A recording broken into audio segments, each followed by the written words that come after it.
Hey everyone, welcome.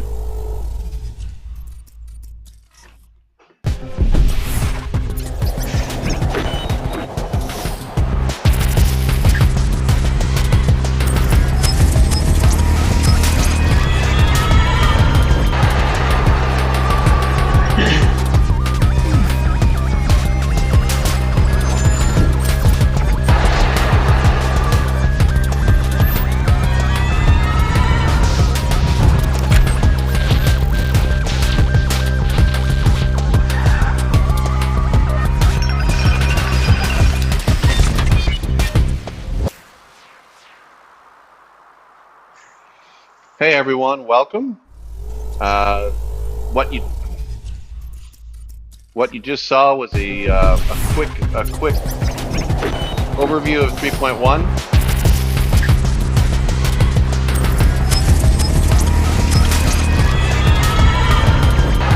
Just the intro keeps running.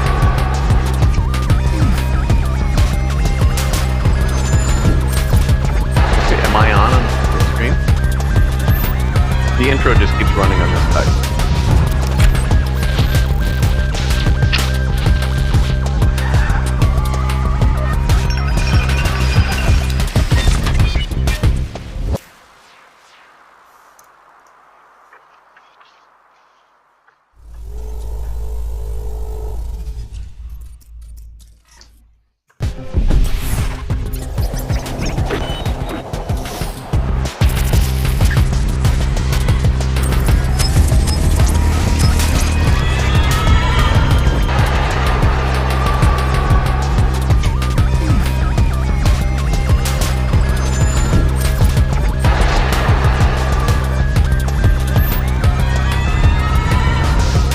Dima lost connection, so it's just going to keep looping.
It's the string itself.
that saw video.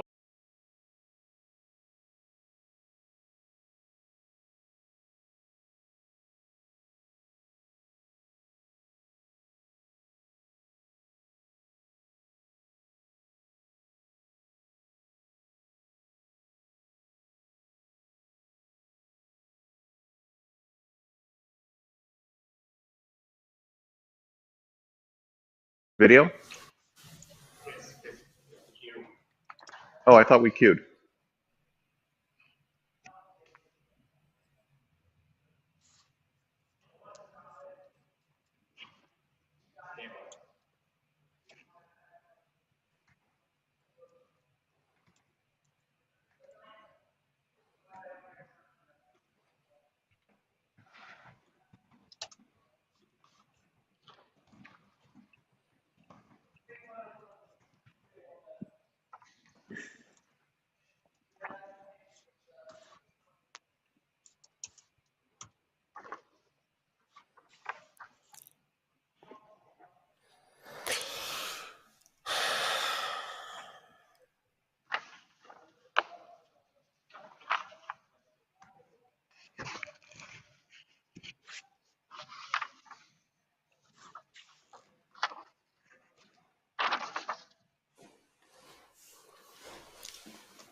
Go. Hey everyone, welcome to what we're calling Mission 3.1. We're going to tell you a little bit why we're calling it 3.1 rather than Mission 4. But before we get into that, I want to introduce everyone that's joining me today, and also talk a little bit about what's coming up here. So from the team side, I have Nick from MIT, Marcus from Autonomous Racing Graz, and Ilya from Team SIT, Acronis SIT. From the Roborace side, joining me, of course, is our man in black, Mike, and Ivan, our Chief Metaverse Officer. So what we want to do is I want to start off by talking a little bit about Mission 3. As you remember, we did Mission 3 a few weeks ago, and honestly, it wasn't easy. It was there were a lot of challenges. We had weather challenges. We had a big sandstorm that came through. This is our first time back in Vegas, and it kind of threw everything at us. When I say a big sandstorm, I mean a big sandstorm with 80-mile-an-hour winds and toilets blowing over, and you couldn't see 10 feet in front of you. We had an electrical failure, which is always awesome when you're doing autonomous racing. And we had our fair share of team issues, and we had our fair share of car issues. So all of these things went in to provide a lot of challenges, and it also was a less than perfect Mission 3. So what I wanted to do is kind of go around and talk to the teams a little bit, talk about their individual experiences with Mission 3, and for all of you out there, Mission 3 actually.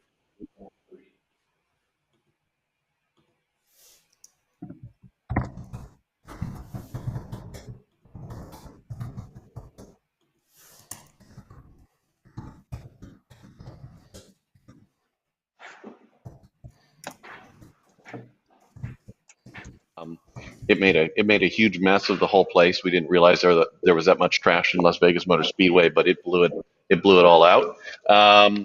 So that was pretty crazy, and it was just one of our challenges. We also had, as I said, electrical challenges, and we're on hardwired power. We're on generator power. We have backups, but even that made it difficult. So maybe I'll start with Ivan, and you can talk a little bit about the metaverse and some of the challenges that we had, and then we'll talk to the teams about their individually what they were going through. So Ivan, metaverse is something that we're developing. We're developing all the time. We're kind of on the bleeding edge of of development and technology there. And why don't you take us through Mission 3 a little bit, and ultimately what we learned from Mission 3 regarding the metaverse, and our teams and how they interact with it and how we interact with it. Yes, definitely. Do you hear me?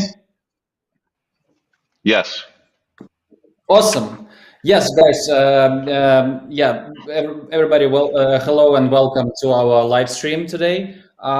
Yeah, first of all, I would like to remind that Metaverse itself is not just like yet another AR overlay, but a complex platform which allows to simulate different objects and feed this information to the physical vehicles for them to react on this.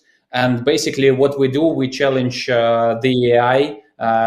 Crafted, created, developed by teams with different objects, with its different behavior, like static, dynamic, etc. And then for the Mission 3 event, we introduced three types of objects. It was static loot to collect, then static obstacle to avoid, kind of virtual wall, like, so the common sense is just to overtake this wall, not try to hit it in the very center. And the third one is the new objects for the Mission 3. It was a dynamic object, but it was a kind of simple dynamic object. So it had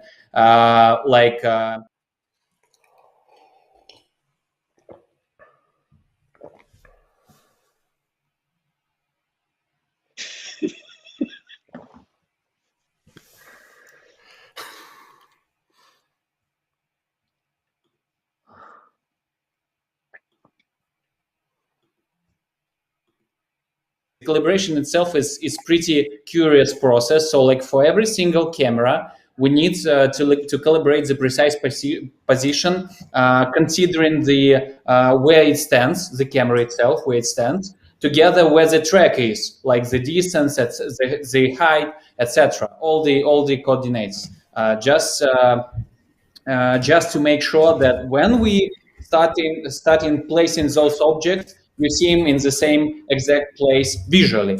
So at the same time, we feed this data via V2X to the physical vehicles. So if we can see this funny video with the stars, with the static loot, would be awesome. So like it took us almost 3 days to calibrate those. It was a tricky process. Took a lot of time. It's a complex. We believe that for the next mission it will be easier. So anyway, even if we don't see it, long story short, in round 5, it's, as I said, it's a complex platform, and in round 5 we face a certain issue where we what we do basically, like we have absolute coordinates, longitude, latitude, and altitude, and on the vehicle side, we as Roborace convert them into relative coordinates, like east, north, up.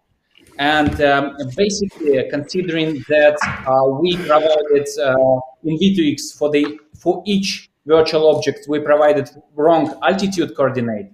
It caused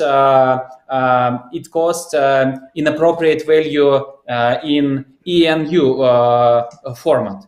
So which finally caused some shift between actual object position and real, like we think the object is on that place and real object position, like car knows that it's like on this position, and the distance was like up to 2 meters, which definitely damaged the results, as teams didn't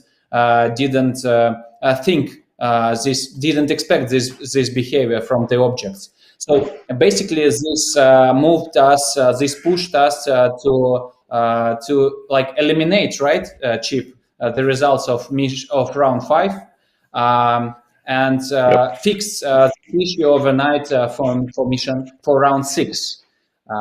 Yeah, that's quite huge issue. Basically, we lost the entire round. It was like instead of being the racing round, it became a kind of like testing one, but at the same time being testing round with inappropriate values. It didn't add much value to the teams, but basically it's interesting to know their opinion on that. Anyway, that's how it was. That's what we come out from the mission 3. Yeah, the Ivan, how did things go in round six? Obviously, we had our challenges in round five. Threw that one out. Were you happier with how things went in round six? Yes, absolutely. So basically, we fixed this issue of round 6. We made it sure that it's like all correct for all the team, every single lab for every single object. So like it's like absolute confidence in the results. And basically, the results itself showed that this is correct. That's like helped us to save them. And going forward, we also um, created some. I would say like we made some conclusions based on this, and basically now we are like changing some additional aspects of our interaction between V2X and the racing cars to avoid I'm this in sure it future. was Like, a yeah. yeah, please go I'm on. sure it was a long night that Saturday night for you and your team. But that is, I mean, that's kind of what we do here. Is we're doing a lot of things that haven't been done before. Some things work, some things don't. But then the idea is to kind of recover from that and fix it. So good job in recovering and fixing that for round six. So from the team side, we've kind of gone through kind of the struggles we had operationally. From the team side, um, maybe I'll open up with Nick from MIT. How'd things go for you in mission three?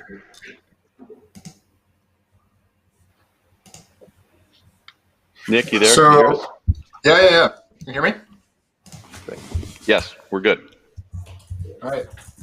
So, I don't know if you can see me, but I'll give you an overview. So, um, it was especially challenging going from static objects to dynamic objects for the first event.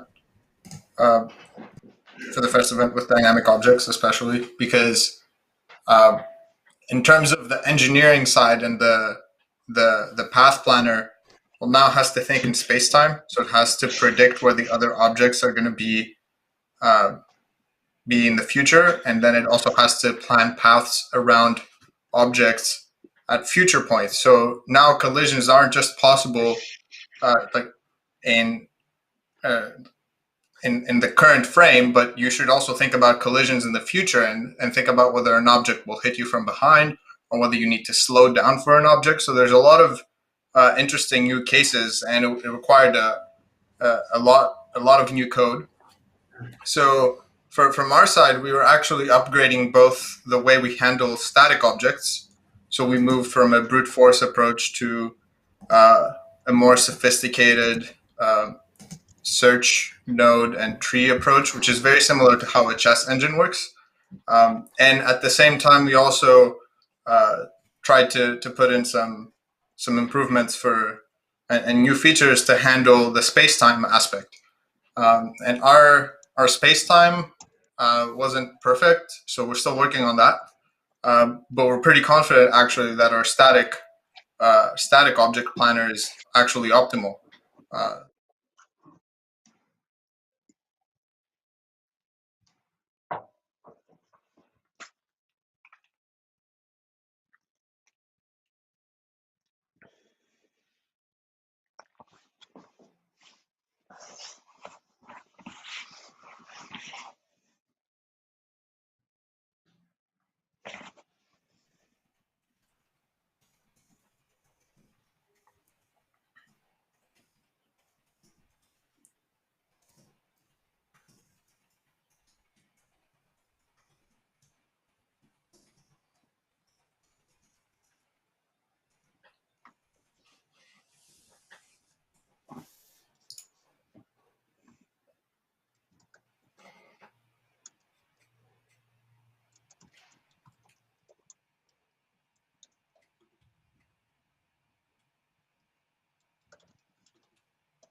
All right, we're back. So, Hey, Nick. Yeah, so sorry, we had an for, audio for cut round there. five, Apologies. no worries, no worries.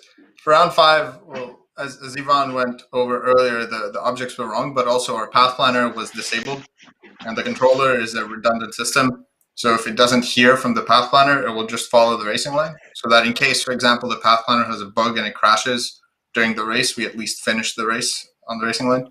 So what happened in round five was we're just driving on the racing line, which is why you saw a terrible performance with collisions with objects and everything. And for round six, we had turned it on. We had done our tests, simple one line fix, and we're expecting a really good performance. But what happened was right at the end of our first lap, the rear drive shaft failed. So you might have seen in the live stream, the car couldn't drive anymore after that point. So they disconnected the drive shaft, brought it back to the garage, and unfortunately, Roborace wasn't able to give us a rerun that same day because there were only two vehicles available, and both of them had failures by that point. So you should expect to see a rerun from us for the next event. Will be the exact same code. We think it'll do quite well. So our round six rerun will do all right, quite well, and we expect to see even better improvements for mission 3.1 with better handling of space-time dynamic objects. Exciting. We will. I'm sure everyone will tune in to see how that rerun goes. No pressure, Nick. Yeah. Well, cool. Yeah, challenges all the way around, and that is part of the reason why we're doing mission 3.1 rather than moving right on to mission 4. So our next event in April will be mission 4. Marcus, dialing in from Graz, Austria. Tell us a little bit about your experience in Mission 3. How things go for your team. Hi everyone from my side. Yeah, so also for us it was in the beginning a big challenge because when you start with the static obstacles and go to dynamic obstacles, you need to do the prediction, you need to change a lot of things in the planning task. So it was quite difficult for us in the preparation phase. So we didn't have a lot of time to test it on the wheel car, which we also then used our first race, so round 5, to test the software with the dynamic. Cool. We'll look forward. So can you hear me? Yeah, now I can. Yeah. Okay. So then let's start again. So hi everyone from my side. So yeah, so our round 5 was quite difficult for us. Like also Nick mentioned before, it's difficult when you go from static obstacles to dynamic obstacles. You need the whole perception and planning needs to handle all these kind of aspects. And we did have a chance to test the whole stack during our test session. So we used the first race, round 5, to test the software. And also, therefore, we started with a quite slow velocity. So I think our first lap was with 50 and the last with 75. So we increased quite slowly the velocity.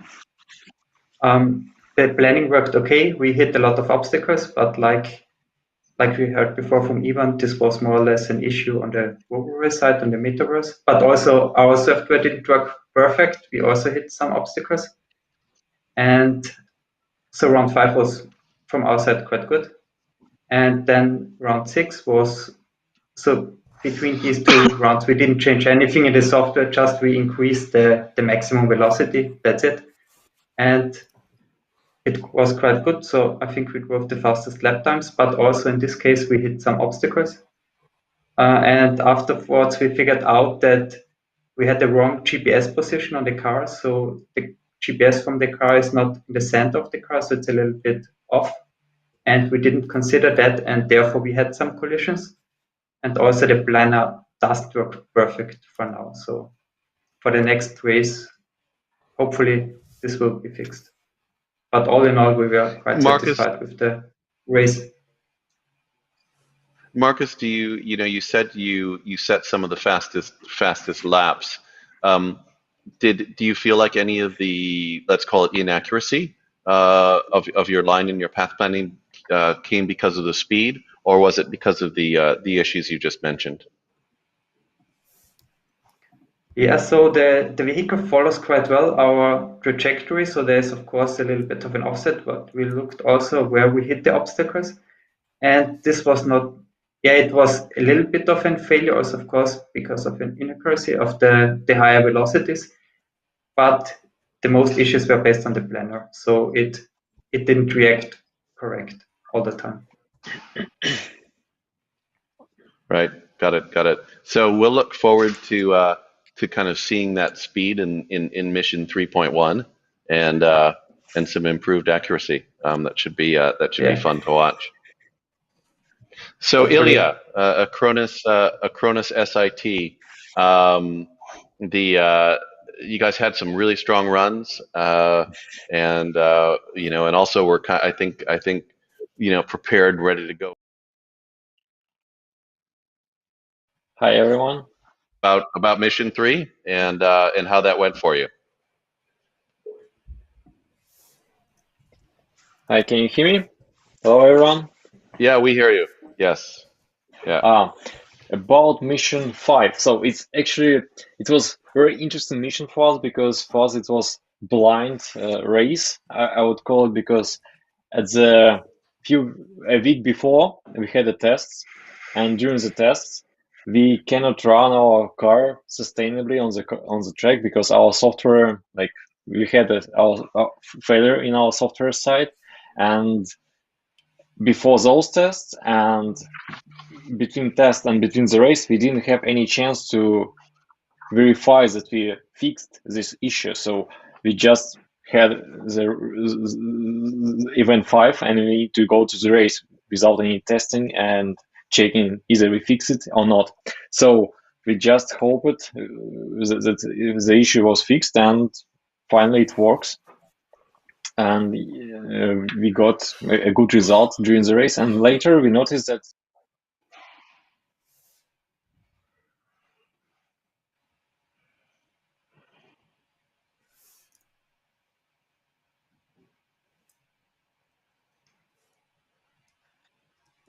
data, not the same positions that Metaverse sees. And that's why we reported to you that there's some miscalculation probably, and then you made this decision to recall this event 5. And about event 6, so as I said, it was because we didn't know either fix of this obstacle position works or not in round 6. We decided to choose some safe strategy and not to overtake dynamic obstacles, because we cannot rely. We thought that we cannot rely on this position, and that's why we decided to follow those dynamic obstacles. And yep, that's a short story. But you see that there's a lot of difficulties for us, especially at the 5th round, because it was like thunderstorm. We changed maybe 3 or 2 times the car. We did the run, and finally we got our final attempt, so it was successful. And the same in the 6th round, we had less than how much, like a 20 seconds left to start our attempt. So, and finally, thanks to your quick reaction and operation team efforts, we started our attempt 6, and yeah, we have the chance to start and finish this attempt. Yeah, that was some good TV, as we say. It was the countdown to the last seconds, and people were rushing over to the car. And you have to start by the rules. You have to start by a certain time. So that was really cool to see. So Mike, we had some issues in mission 3. We talked to the teams. We were looking at mission 4. We'll talk a little bit about Mission 4. We really want to get the ghost car out there, because the ghost car is really important to get our teams interacting with other cars, because we're of course in the long term we're looking to do multi-agent or multi-car racing, and the ghost car is a really important first step to that. But I wanted to hear your thoughts about Mission 3, and talk about why we decided to go to a Mission 3.1 before progressing to Mission 4.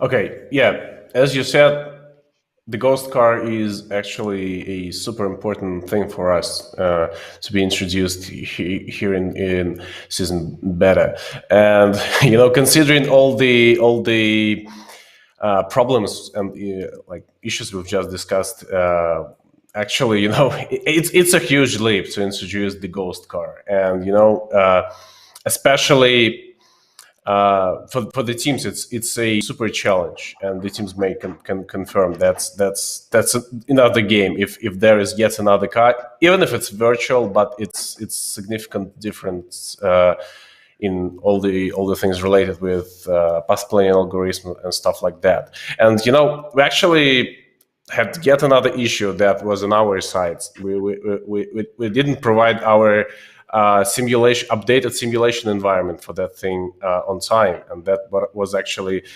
quite dishonest. It could be dishonest if we decided to go for Mission 4 with just providing that simulator that late. So that's why we decided to replay like Mission 3 again with some slight changes in mission rules, so teams can do stuff much better. And in the same time, they can have more time for preparing for Mission 4 in April. I think right decision all the way around. When we look at Mission 3.1, as you referred to, we do have some changes in the rules. Overall, it's the same idea. In other words, we will have static objects, and we'll have dynamic objects out there. The penalties and the bonuses will be the same. But I think three key areas where we've made some changes is, number one, we're gonna reveal the objects a little bit later. This provides this creates it puts more of a challenge on the teams, because they essentially have less time to calculate their path. So we're revealing objects now at a minimum of 150 meters ahead of the car, and that kind of gets us into interesting territory when we're talking about road relevancy, because the last time we were revealing objects 200 meters ahead of time, and we geared that to be about the same as an average human being's reaction time in an emergency on the road. Now we're trying to go into the superhuman realm a little bit, getting down to a racing driver and things like that. So actually giving less time for the AI to react than we would expect an average human to react. So I think that's going to be cool to see how the teams react to that. It's actually kind of corner case, in the kind of like extreme scenario. And the thing is, I actually made a mistake during while chatting with our audience during Mission 3, because I suppose wrongly that during Mission 3 the distance should be 100 meters, but it was actually 200. And so I fitted some wrong information in the chat. I'm sure all the teams freaked out. That's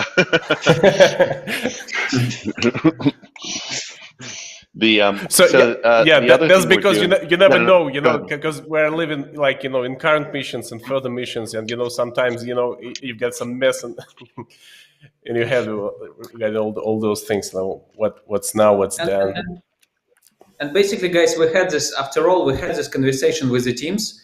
And it was a right comment from SIT that like 100 meters is kind of like crucial distance. Like when you go in full pace, like 150 kilometers per hour, like it's not enough time to just like 100 meters is not enough space like to stop and react. Like to stop maybe to react somehow. It's possible, and we can ask or we can ask Ilya what does he think about this 100 meters awareness range. Ilya. Yeah, I think, I mean, the most rational way is to define the distance based on the speed. I mean, it's okay to reveal the object 100 meters in advance if we have a speed like a 50 kph.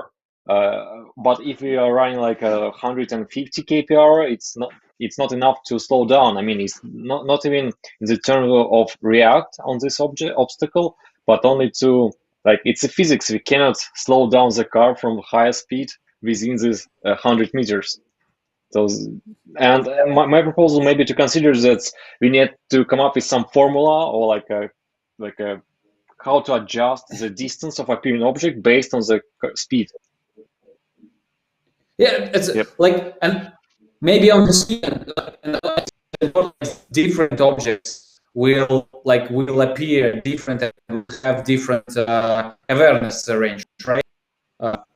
Some of them you can see like in the corner, and some of them can be like, for example, there is a like collision in 3 kilometers away, yeah, on the highway, and you know this like up front in 3 kilometers, like to have the ability just to create another road to avoid this collision, to avoid this traffic jam, that kind of information. At the same time, like something has been just broken on the tracks on the road, you'll see it like in 100 meters the most, right? Mike, do you think? Yeah, but sorry. Ilya, please. Yeah, I cannot interrupt would you. like to mention that, I mean, in a usual road, you're not driving like 200 kilometers per hour, and usually, I mean, in most cases. Yes. Why not? We are actually developing the platform for the future. So, you know, I was always thinking about like 400 or 500, but it's probably physically not that much possible on the planet for a car, even if it's driven by an AI. But maybe 200, 300, that's a possible thing for a highway. Yeah, for sure. Yeah, we just have to improve the physics of the car, right, Ilya? So that's that'll be our next challenge. Maybe that'll be mission 3.2, and more about that. We have another car we're working on. That's another live stream for sure. Yeah, I have a proposal. Ivan, yes, please. Yeah, I have a proposal. You can improve physics on the Earth, or maybe move to another planet with higher accelerations, with Gravity? higher G. Yes. Gravity. Yeah. Yeah, definitely. Yeah. Now we're going to Mars. We're going to do this in Mars. Hey, another thing, bringing it back to Earth just for a moment. Another thing we're doing in mission 3.1 is we're going to have a wider variation in the speed that the dynamic obstacles can travel, and that adds another interesting twist to it, because as Nick from MIT was saying, what you have to do when you're dealing with dynamic obstacles is you have to look into the future, and you have to predict where is that obstacle going to be when the car is on that same plane. So, Ivan, maybe you could just tell us a little bit on how you're adjusting the speed and how that will change. Yeah, basically the range will be between like for the Mission 3 event, it was permanent speed range between 40 and 60 kilometers per hour. And for the Mission 3.1, it's going to be a larger range between 10 kilometers and 100 kilometers. And basically, it sounds like the most interesting cases are like close to 100 kilometers, just to compete. Physical car to compete with the virtual car. But instead, you know, the case is the most interesting. But it seems like it looks, and we can ask teams what they think. The most interesting cases in is when the cars are slower than the physical car. So you just like land multiple virtual dynamic objects on the track side, like on the different edges, with a slow speed, and the goal for the physical car is just to overtake every single dynamic objects, and it's quite more, like, in my opinion, it's much more complex, because like you need like to pass through the very tiny spaces, like 2 meters and 20 centimeters, for example, like that kind of stuff. Yeah, I mean, Definitely we will, sorry, Chip. Definitely, we will try some kind of like autobahn approach with crazy driver, AI driver in the DevBot. Yeah, so like his goal is to finish first, which means that like if there are like 5 or like 10 dynamic objects in front of him, he just needs to overtake every single one. Yeah. Yeah, and that is it. That's the other thing we're adding is kind of this Autobahn approach. I mean, one of the things that we saw with the dynamic objects, they were approaching from a right angle, they were approaching from a diagonal, but now we'll have, dynamic objects kind of, going down the track. We had a little bit of this before, but it's, we want to kind of get an aggro AI car that's on its way racing to the airport or racing to the charging station, and see how it does and how it maneuvers those things. So we're definitely looking forward to that. So for the teams with these new challenges, the 150 meters, the Autobahn style, and of course the more speed variation. What does that mean to you? And what changes do you need to make? What kind of strategies are you looking at? And I'll just kind of open it up to the floor. Whoever wants to answer that one, feel free to jump in and let us know kind of what you're thinking of Mission 3.1 and what you're going to need to do differently given these additional challenges. Maybe I start. So anyone? It looks quite. Yeah, please. So you can hear me? Yes, sure. Yeah, so for us it looks okay. For us it looks quite interesting. So like you said before, we should also look that everything is more road relevant, and so therefore the 150 meters are, I would say, fine, because also when you look on radar systems, so this is more or less a realistic value which you can get for a measurement for cars. So that's quite fine. And also like you said about what do we need to change. So one big thing is that we need to get faster trajectories so that we are able to achieve maneuvers below this 150 meters. So that's one big thing. And when you think you drive with, let's say 100 kph, you travel in 1 second 30 meters, about 30 meters. So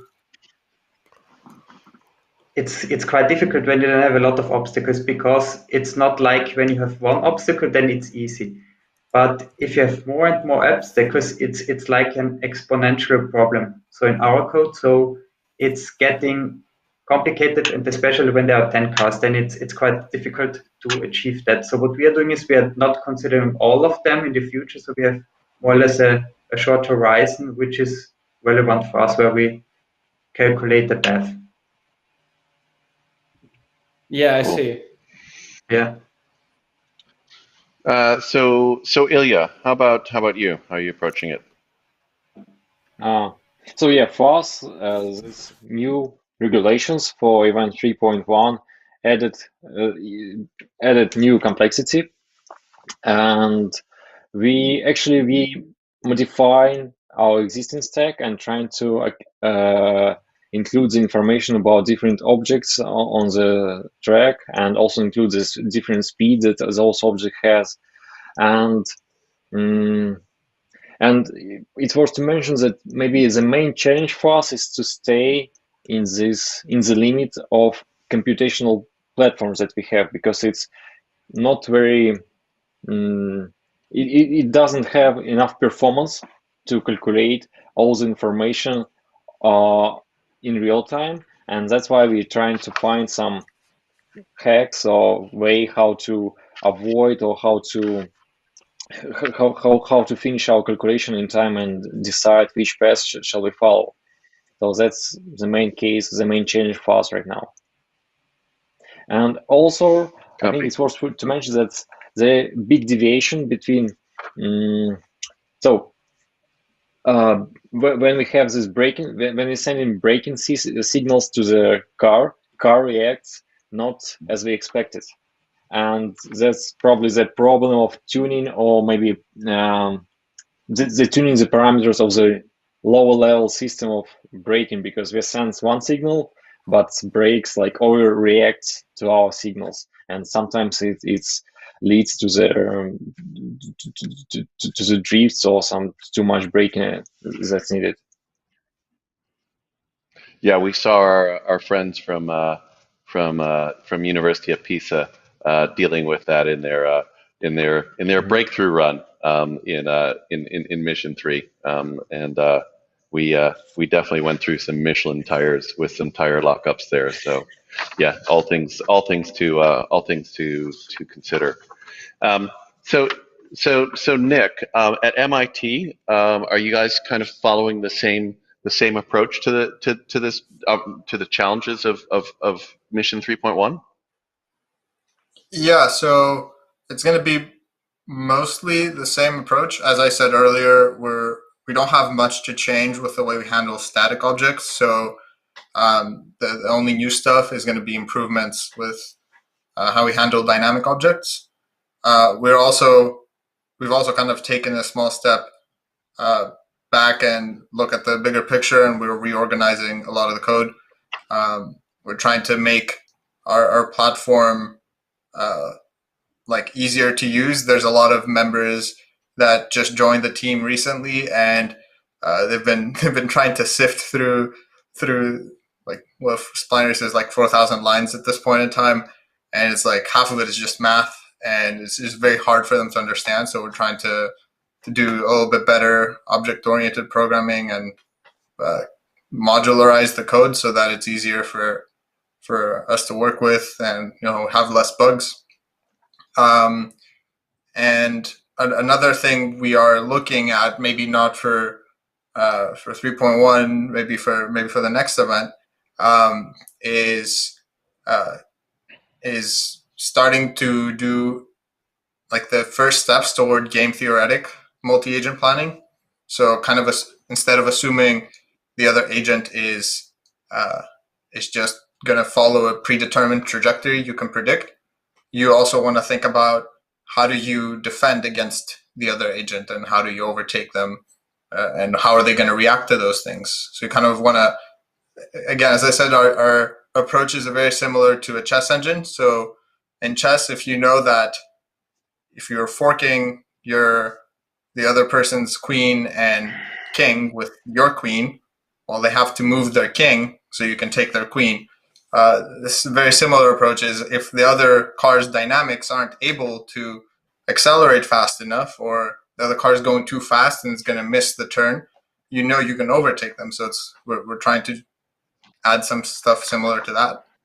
And we're also looking at trajectory optimization. So our path planner makes nice trajectories, but sometimes they might have some imperfections. So we're looking at model predictive control and trajectory optimization to make the trajectories perfect. But might not be able to get that in for this event.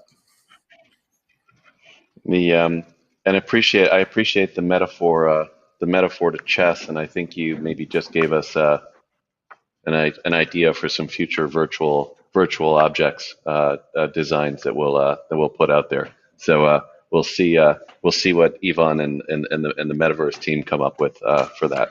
Yeah, I have a request. So the team should be able to vote on the next theme.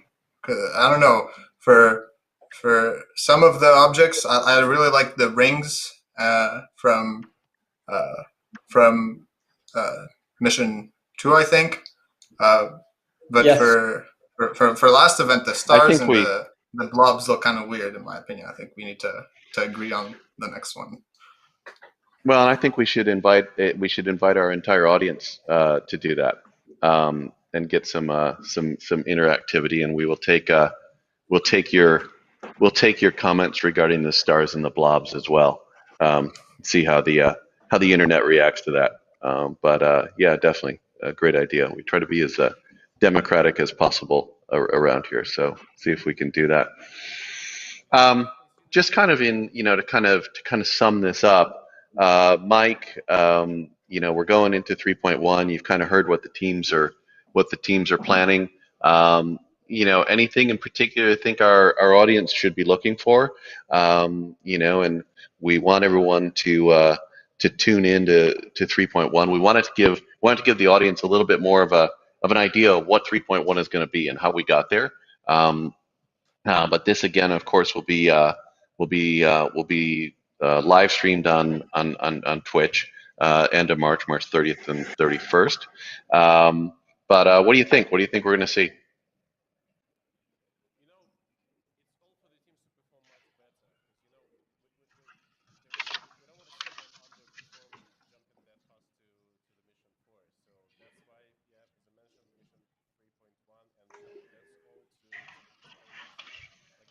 It's a show, and I think the audience should expect like much better performance from the teams, because they're already they should be much better prepared for the stuff. So I expect higher speeds, more interest in maneuvering, and they're gonna be much they should be more brave, I suppose, and that should be key for that show.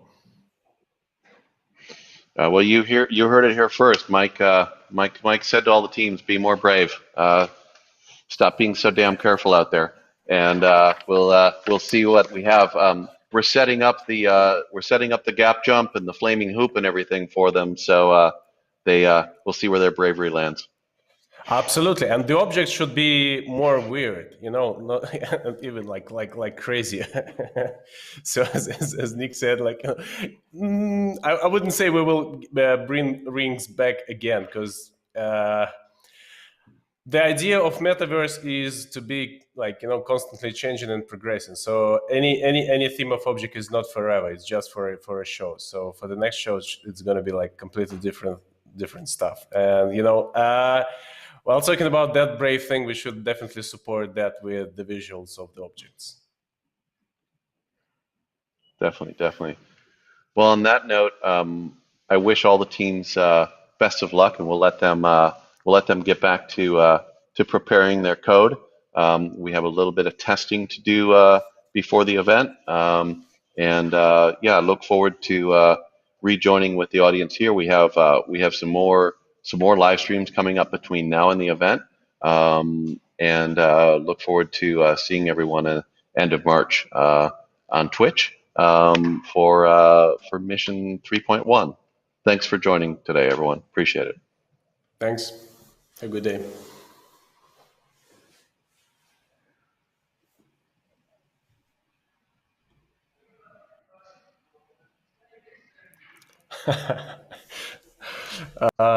All those issues with our vMix host machine.